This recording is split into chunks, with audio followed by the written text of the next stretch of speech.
来自花莲大地洞，花莲上悬的莲花大楼，讲这个17楼是摇甲真厉害，都秘书是咧坐海盗船同款，海悬海低，海过来搁海过去，自好讲有够恐怖。啊，这栋大楼嘛，互地洞海一个上着结果，这个更紧是看现两条嘛离开了，未少住户只好是暂时搬离开，啊，想袂到着贼偷咯。 有贼仔来偷看机车，不过4点钟就有警察看起来了。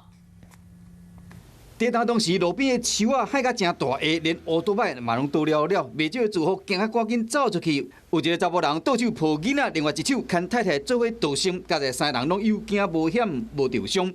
为另外一个角度来看，车道出口地震的时，外壁的铁路一直落落来，现场土粉啊碰碰影，带愈悬的住户感觉愈恐怖。 那像我是住顶楼的，对，我是整个觉得就是海盗船了，就坐在餐桌上坐着滑动椅子，滑动就是跟着滑，对，那我觉得可能会被甩出窗外去。大楼灾情真凄惨，壁拢被顺铁机啊看现，厝内是乱七八糟，涂骹拢是阿摩土钢。 家园变成危险的大楼，结构已经受损害。这是花莲莲花大楼，总共有17层，是花莲上悬的大楼，有将近400户住户。地震发生后，因为大楼被打黄单，未少住户已经搬厝啊。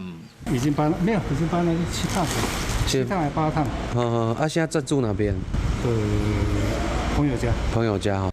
想要到住户搬出去时，煞着贼偷，贼仔举手电啊伫停车场偷牵车，无偌久尔就将乌多摆偷牵去。住户过日间发现乌多摆无去啊，赶紧去报警。下车！下车！下车！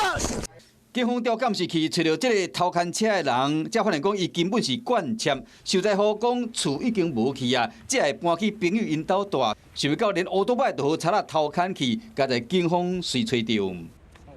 Hello， 我是林仙怡。想要抢先掌握最及时的新闻资讯吗？赶快订阅、按赞、开启小铃铛，锁定华视新闻 YouTube 频道。